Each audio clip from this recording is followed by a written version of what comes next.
Welcome to the Windows Computer and Technology channel, and a word of caution to all Mac users out there.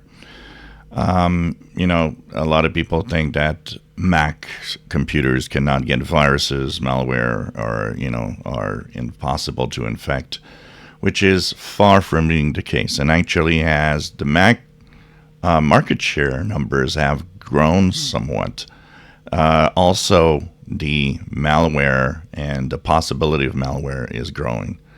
And there's a warning that's been issued by some security researchers about things that people actually fall for.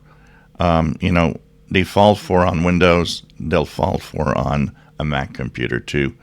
And this is an example. MacSafer.com, how to Mac OS X flush DNS cache and stuff like that, clear DNS cache, etc. And so it gives you solves for 404 and loading issues and so on. Well, these unfortunately are info stealers. They will, once installed, steal personal data and personal information. And this has been a big problem. Lately, apparently, the number of people falling for this are actually getting higher and higher all the time. So it's extremely important to understand that you should be very, very careful. I will say the same thing that I say for Windows users. And Windows users, I always say stop downloading tools that are useless. You don't need to clean the registry. There's tons of things you don't need to do that people do. And they actually are the ones that have usually more problems with Windows than others.